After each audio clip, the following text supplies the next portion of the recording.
Assalamualaikum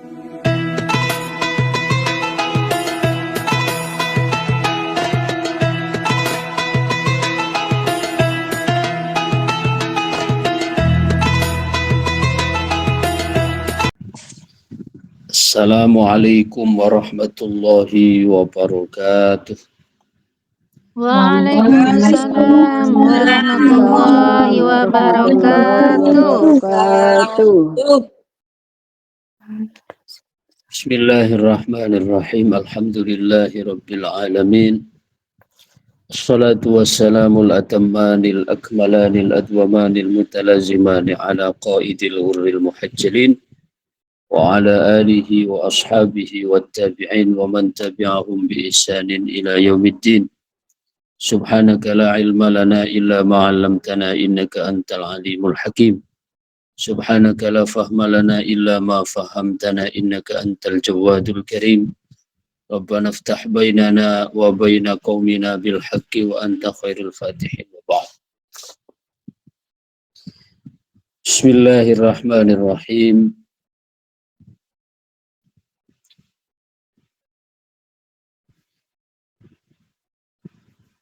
Pembahasan kita yang terakhir pada pekan yang lalu, pekan sebelumnya, karena pekan yang lalu saya izin, yaitu hikam yang ke-32, tasyawwufuka ila ma batana fika minal uyub khairun min tasyawwufika ila ma hujiba anka minal ghuyub.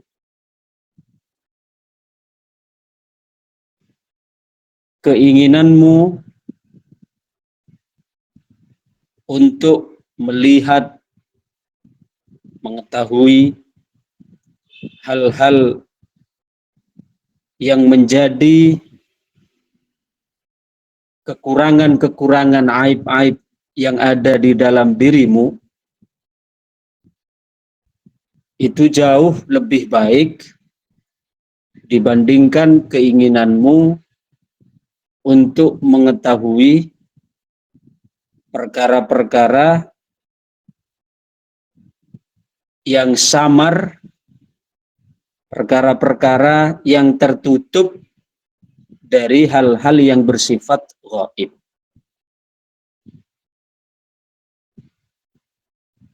Atau dengan kata lain, masih jauh lebih keren orang yang lebih tertarik untuk mengetahui kekurangan-kekurangan dirinya yang ada di dalam dirinya dibandingkan orang yang menginginkan supaya dapat mengetahui perkara-perkara yang gaib.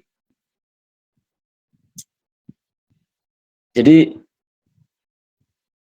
keinginan kita untuk mengetahui hal-hal yang gaib, bisa melihat jin misalnya, ingin mengetahui tentang masa depan, ingin mengetahui apa yang akan terjadi, ingin mengetahui apa yang orang lain lakukan, itu kan hal-hal yang gaib.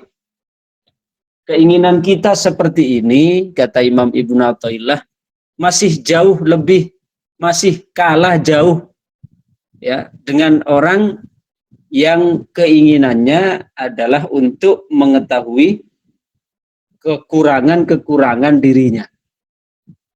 Kenapa?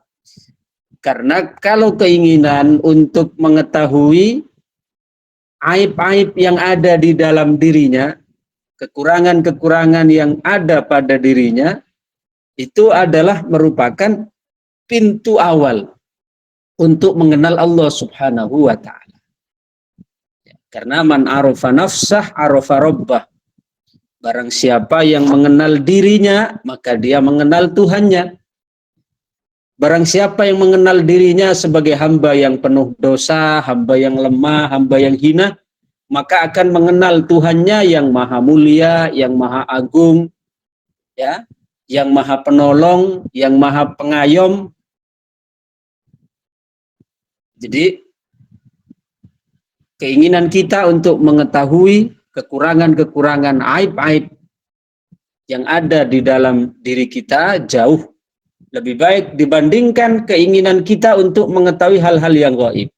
Kenapa? Karena untuk hal-hal yang gaib itu ya adalah keinginan nafsu. Ya, keinginan nafsu. Ketika kita mengetahui hal-hal yang tersembunyi dari orang lain, ya, itu adalah menjadi dorongan nafsu supaya kita nanti ya ketika mengetahui hal yang gaib dari orang lain, kita dikatakan orang yang hebat, orang yang sakti, orang yang mandraguna, orang yang tahu segalanya lah. Ini kan panggilan nafsu ini. Sedangkan untuk mengetahui kekurangan diri kita itu adalah panggilan Allah. Karena dengan mengetahui kekurangan kita, aib-aib kita itu justru menjadi pintu gerbang untuk dapat mengenal Allah Subhanahu wa Ta'ala. Oke. Kemudian sekarang kita lanjut pada hikam yang ke-33 yang dibaca tadi. Oke. Bismillahirrahmanirrahim. Qala radhiyallahu anhu. Wa nafa'na bihi wa bi'ulumihi wa bi anwarihi wa bi asrarihi fid dharaini amin ya rabbal alamin. Al-haqqu laisa bimahjubin wa innamal mahjubu anta anin nazari ilaih. Idlau hajabahu syai'un lasatarahu ma hajabah walau kana satiran walau kana lahu satirun lakana liwujudihi hasirun wa kullu hasirin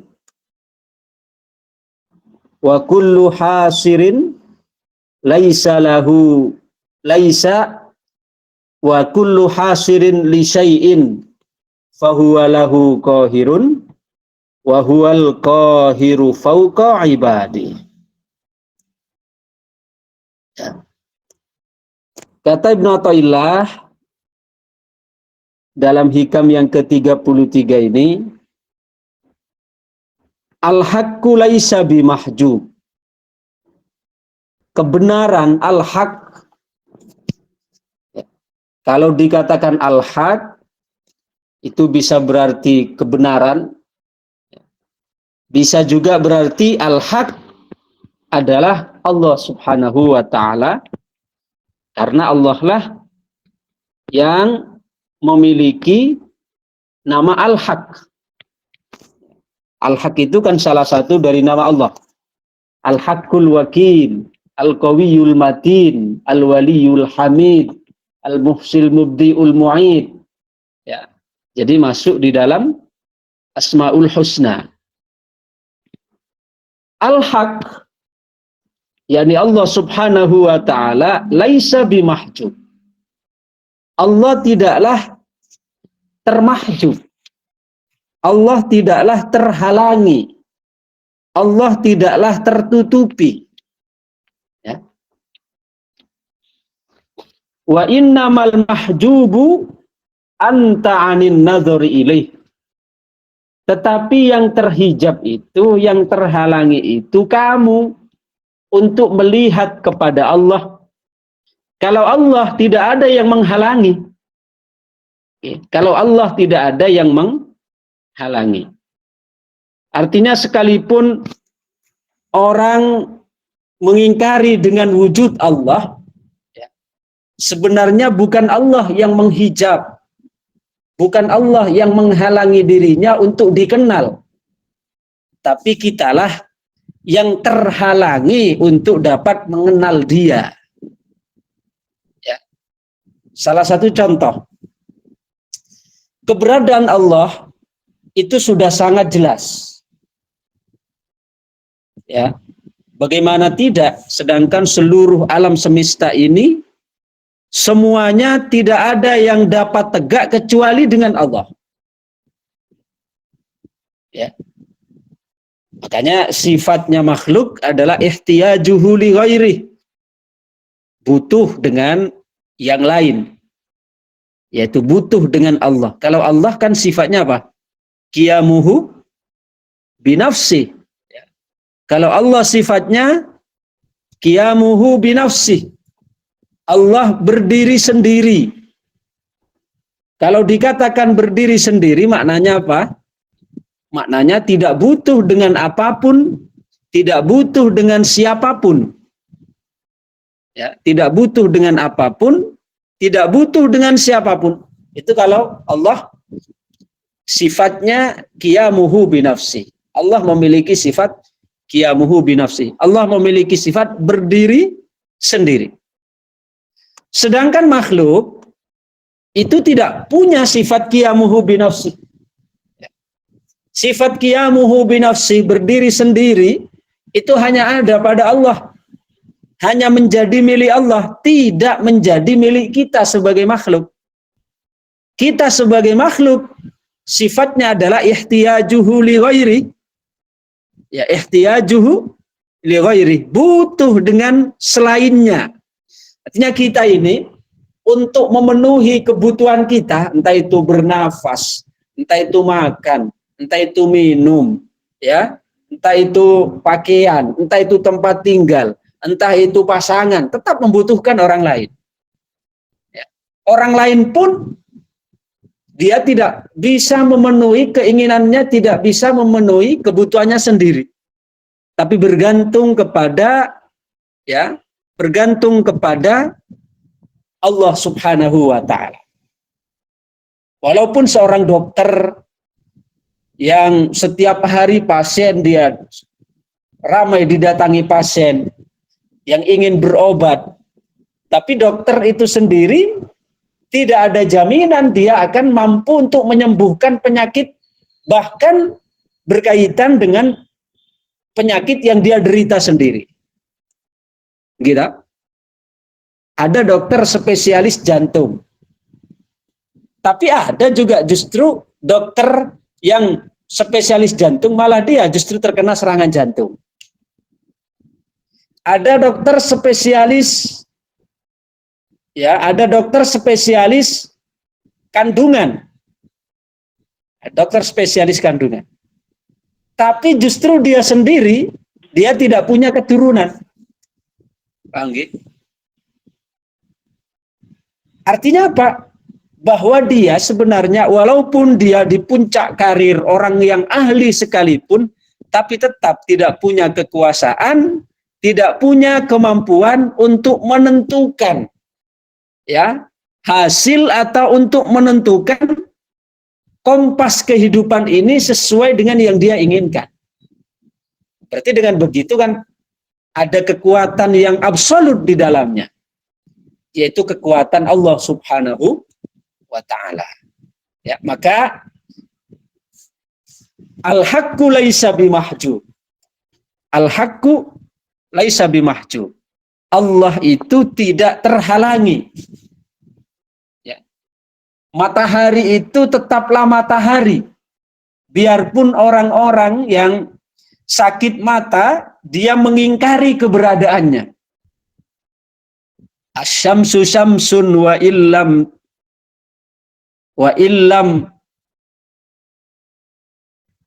yarahud dharir. Asyamsu syamsun wa illam tarahud dharir. Matahari tetaplah matahari yang bersinar, yang memancarkan sinarnya. Wa illam tarahud dharir, biarpun orang-orang yang buta, biarpun orang-orang yang sakit mata mengingkari keberadaannya. Wal asalu asalun wa illam yatadzawwaqhu dzul fammil murir. Demikian pula madu tetaplah madu, biarpun orang-orang yang pahit lidahnya mengingkari akan manisnya madu itu. Jadi madu, dia tetaplah memiliki citra rasa yang manis. Biarpun orang yang sakit, yang tengah tidak selera makan, itu menganggapnya madu itu hambar. Sama juga begitu, matahari, ya tetaplah matahari. Biarpun orang yang sakit mata mengingkari keberadaannya. Artinya yang tidak manis bukan madunya, yang tidak bersinar bukan mataharinya, tapi lidahnya orang yang sakit itu yang tidak dapat merasakan manisnya madu, matanya orang, penglihatan orang yang sakit mata itu yang berarti mengalami gangguan. Bukan mataharinya yang mengalami gangguan, bukan madunya yang bermasalah, tapi perasa, ya, perasa, pengecap orang yang memiliki lidah itu yang tengah bermasalah, penglihatan orang yang sakit mata itu yang tengah bermasalah. Sama juga begitu. Kita tidak dapat mengenal Allah, bukan berarti Allah menutup diri, mboten. Ya, Allah Subhanahu wa taala tetaplah Tuhan yang Dia maha segalanya, bahkan Dia dalam setiap zarrah, ya, dalam setiap partikel dari kehidupan ini semua menunjukkan atas kebesarannya. Allah telah memperkenalkan dirinya di balik setiap butir dari atom yang ada di alam semesta ini. Maka orang sufi, ya, Ba'dul Arifin menyampaikan makna ini dalam sebuah syairnya, ya. Lil arifina laha uyunun. Lil arifina lahum uyunun. Taro malam yarahun naziruna. Walahu risun, walaharisun. Yatiru bihi ila hadrati ila janabi rabbil alamin. Lil arifina, bagi orang-orang yang arif, orang-orang yang kenal Allah, lahum uyunun, mereka punya mata, ya, mereka punya mata. Taro malam yarahun naziruna, yang mata mereka itu dapat melihat apa yang tidak dapat dilihat oleh orang-orang yang memandang pada umumnya. Artinya orang-orang arif itu punya cara pandang yang berbeda yang tidak dimiliki oleh orang-orang pada umumnya. Salah satu contoh misalnya. Salah satu contoh. Satu ada orang awam seperti saya. Satu ada orang arif. Orang yang sudah kenal Allah. Sama-sama yang dia, ya, yang dia hadapi adalah kesulitan. Yang dia hadapi adalah kesulitan. Bagi orang yang awam seperti saya, merespon kesulitan yang saya hadapi, maka saya respon dengan apa? Dengan ngersulo. Saya respon dengan murka. Saya respon dengan hati yang dongkol. Ya. Karena pandangannya pandangan mata kepala. Pandangannya hanya pandangan yang zahir, yang nampak. Sehingga ketika ditimpa oleh kesulitan, dia bermental kerupuk, langsung tidak bisa menjaga keseimbangan jiwanya. Tapi berbeda dengan orang arif, ketika dia ditimpa oleh kesulitan, maka dia justru memiliki perspektif cara pandang yang berbeda. Ya. Dia melihat Allah tengah memberikan kesulitan kepada saya untuk melihat, untuk menampakkan sejauh mana tingkat keimanan saya. Kemudian selanjutnya menjadi wasilah perantara Allah untuk mengampuni dosa saya atau untuk meninggikan derajat saya. Nah, artinya selalu memiliki sudut pandang yang berbeda untuk mengenal Allah. Ya. Saya contohkan lebih real lagi ini. Dulu di sana di daerah Sarangan, masuk mana Sarangan? Magetan, gitu. Di Magetan itu ada seorang kakek yang sudah berusia cukup tua. hari-hari itu aktivitasnya beliau pergi ke kebun dengan menunggangi kuda. Jadi setiap hari datang ke kebun yang dia miliki dengan menunggangi kuda. Dia naik kuda ke kebunnya itu. Kebetulan kebunnya tersebut, ya, kebunnya itu ada persis di sebelah sungai. Ada persis di aliran sungai. Sehingga kalau beliau turun dari kudanya untuk masuk ke kebun yang beliau miliki, itu meletakkan kuda di persis di bibir sungai.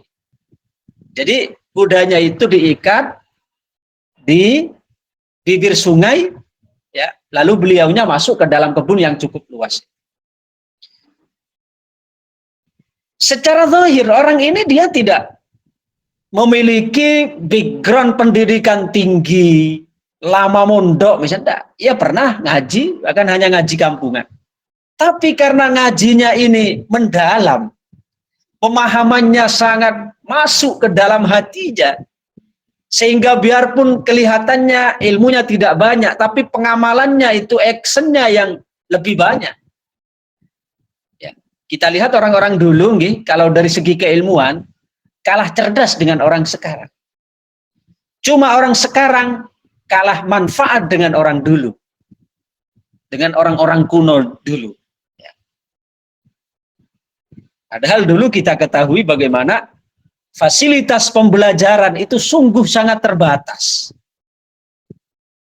Untuk nulis itu harus menggunakan bolpen yang masih manual, masih menggosok, menggunakan hati pisang, dan seterusnya dan seterusnya. Artinya tingkat kesulitan untuk mencari ilmu itu masih sangat tinggi. Beliau itu tidak memiliki latar belakang pendidikan tinggi sampai kuliah dan seterusnya. Mondok puluhan tahun enggak. Ya hanya ngaji kampungan lah begitu. Tapi karena Allah Subhanahu wa taala memberikan futuh, memberikan pemahaman, memberikan kesadaran, tumbuh dari dalam hatinya nilai-nilai spiritual. Punya cara pandang tersendiri ketika melihat suatu persoalan. Ketika kudanya itu diikat, beliau masuk ke dalam kebun. Rupanya di sungai tersebut terjadi banjir gunung. Paham banjir gunung, gitu? Jadi bisa jadi di tempat itu, di tempat kakek tersebut memarkir atau meletakkan kudanya, tidak hujan. Tidak hujan. Tapi di hulu sungai, ya, di hulu sungai itu terjadi hujan lebat. Sehingga walaupun di tempat aliran sungai, di mana tempat kakek itu meletakkan kudanya tidak hujan, karena di hulu sana, di hulu sungai terjadi hujan, maka di tempat kakek meletakkan kudanya itu juga terkena imbasnya, air sungai meluap. Air sungai ikut meluap. Dan saking besarnya arus sungai, ya, saking derasnya dan besarnya arus sungai itu, kuda si kakek yang diikat di tepi sungai itu terbawa arus banjir dan mati. Tidak jauh dari situ, ya, sekitar 1 kilo dari tempat kakek itu, arah ke hilir, ada orang yang menemukan kuda tersebut dalam keadaan mati. Dan mereka sudah pada tahu kalau kuda itu adalah milik kakek yang setiap hari ada di kebun itu. Lalu dicari sang kakek. Si kakek itu tetap beraktivitas, dia tidak tahu apa-apa. Dia tidak tahu kalau kudanya sudah hanyut, itu tidak tahu. Pada saat diberitahu oleh orang-orang itu, kakek, panjenengan tidak tahu tah, kuda panjenengan hanyut di bawah arus sungai. Si kakek ini dia yang sedang membersihkan kebunnya menggunakan sabit itu, diletakkan sabitnya. Lalu beliau sujud syukur menghadap kiblat dan dia sujud syukur mengatakan alhamdulillah. Alhamdulillah. Ya. Sehingga orang-orang yang melaporkan itu pada heran. Kayak ini kendaraan panjenengan, kuda panjenengan hanyut kayak kok malah panjenengan sujud syukur. Ya.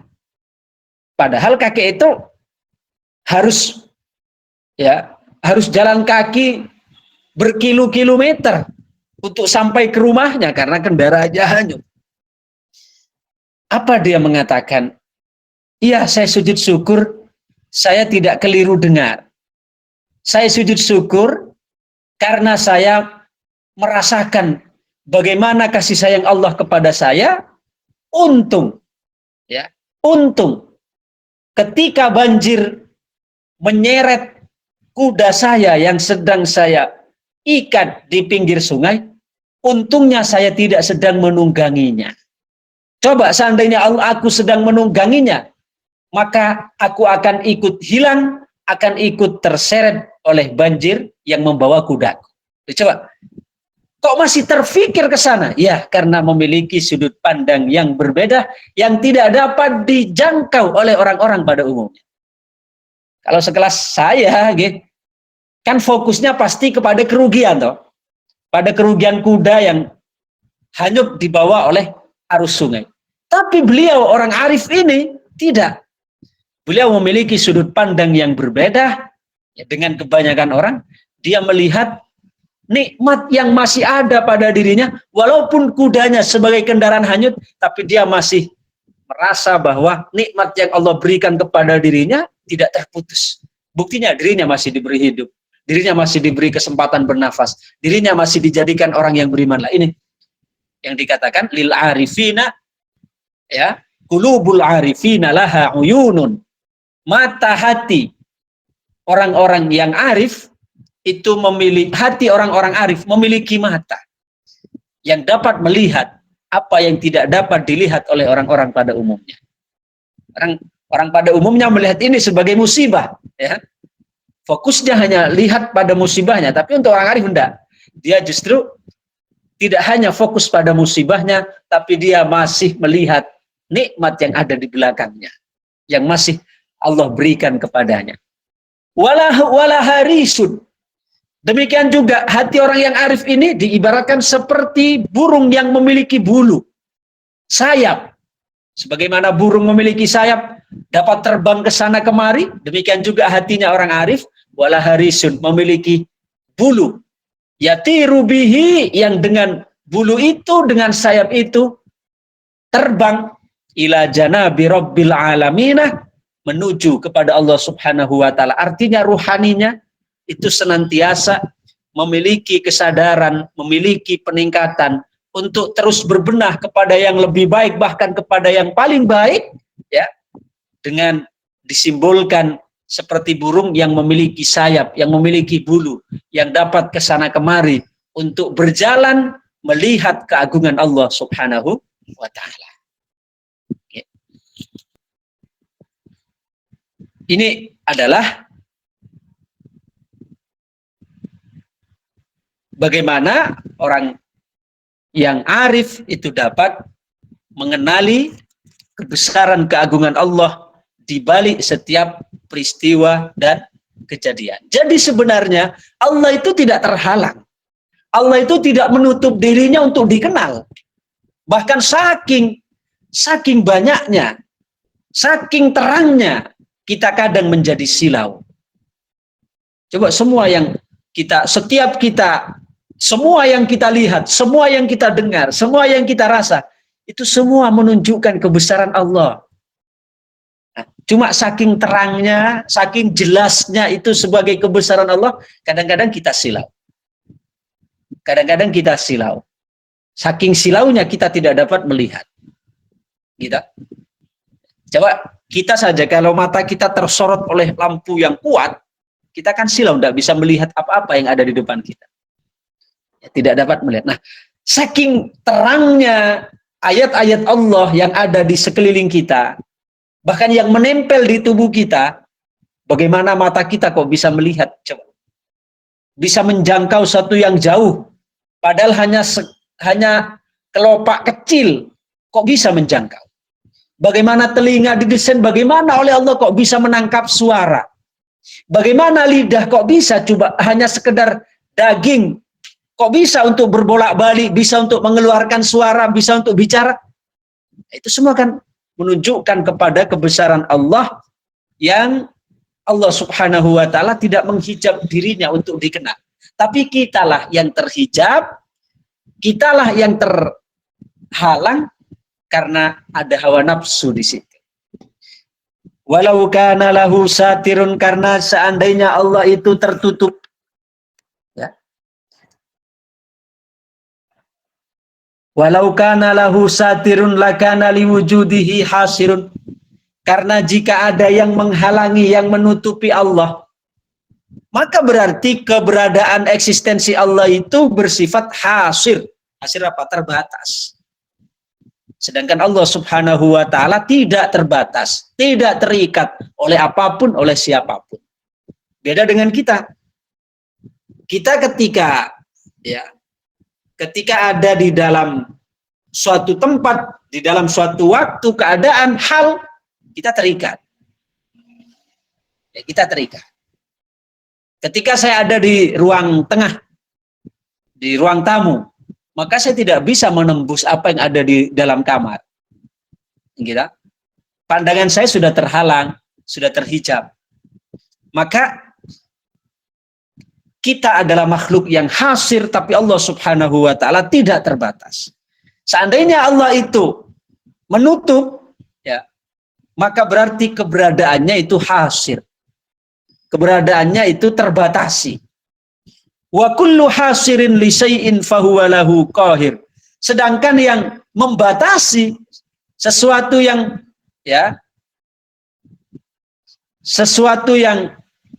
terbatas, maka berarti itu terkalahkan.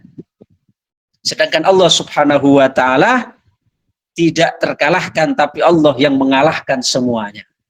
Semua akan tunduk dengan titahnya, semua akan tunduk pada kudrat dan iradahnya, semua akan tunduk dengan kehendak Allah Subhanahu wa taala. Jadi kesimpulan dari hikam ini adalah bahwasanya Allah Subhanahu wa taala tidak menutup dirinya, tidak menghalangi dirinya untuk dikenal. Bahkan semua yang ada di sekeliling kita, apa yang kita tatap, apa yang kita tangkap, apa yang kita rasakan, semua itu sebenarnya menunjukkan kepada kebesaran keagungan Allah, yang mengenalkan kepada kebesarannya. Berarti Allah Subhanahu wa taala tidak menutup diri. Allah tidak membatasi diri. Karena kalau Allah membatasi, berarti Allah Subhanahu wa taala terbatas. Sedangkan Allah Subhanahu wa taala kalau terbatas, maka dia dikuasai. Sedangkan Allah Subhanahu wa taala tidak terbatas dan tidak dikuasai, tapi Allah Subhanahu wa taala yang maha menguasai segala sesuatu. Demikian, mudah-mudahan menjadi tambahan ilmu yang bermanfaat, membawa maslahat fid dini wad dunya wal akhirah. Amin amin ya rabbal alamin. Bisirril Fatihah. Alhamdulillahirabbil alamin arrahmanirrahim maliki yaumiddin iyyaka na'budu wa iyyaka nasta'in siratal ladzina an'amta 'alaihim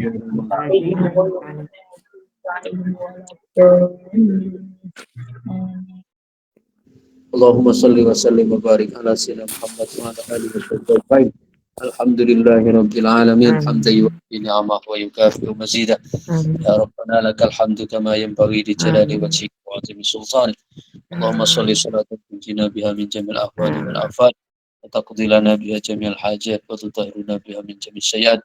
Tarfa'una bi indaka 'ala darajat wa tuballighuna biha salawat min jamil khairat fil hayati ba'dal mamat. Rabbana atina fid dunya hasanah wa fil akhirati hasanah wa qina adzabannar. Rabbana hab lana min azwajina wa dhurriyyatina qurrata a'yun waj'alna lil muttaqina imama. Allahumma iman wa mitna nadinikal haqqil mubin wa mitna nadinikal haqqil mubin وثبت قلوبنا على سبيلك يا كريم برحمتك يا أرحم الراحمين. صلى الله على سيدنا محمد وعلى آله وصحبه وسلم. سبحان ربك رب العزة عما يصفون وسلام على المرسلين والحمد لله رب العالمين. الفاتحة. أعوذ بالله من الشيطان الرجيم. بسم الله الرحمن الرحيم. الحمد لله رب العالمين الرحمن الرحيم مالك يوم الدين. إياك نعبد ونعبد وإياك نستعين المستقيم صراط الذين صراط الذين أنعمت أنعمت عليهم عليهم غير عليهم ولا المغضوب عليهم ولا الضالين. الضالين رب رب اغفر اغفر لي لي ولوالدي ولوالدي وللمؤمنين آمين آمين يا يا رب رب العالمين. العالمين. Demikian, terima kasih. Assalamualaikum warahmatullahi wabarakatuh. Waalaikumsalam Waalaikumsalam warahmatullahi warahmatullahi wabarakatuh. wabarakatuh. Matur sembah nuwun Abah, ilmunipun Bu Cici tolong barakallah. ditutup, Bu. Wan Bu Cici tolong barokahipun. ditutup, Bu. Terima kasih pada Pak Abrol Muqaddam yang telah memberi kajian kitab Al-Hikam tadi. Semoga kita semuanya mendapatkan ilmu yang berkah dan berbarokah. Amin ya robbal alamin. Dan doa yang beliau panjatkan tadi semoga yang kita aminkan bersama-sama, semoga hajat-hajat kita semuanya dikabulkan oleh Allah Subhanahu wa taala. Amin ya rabbal alamin. Alhamdulillah rabbil alamin. Acara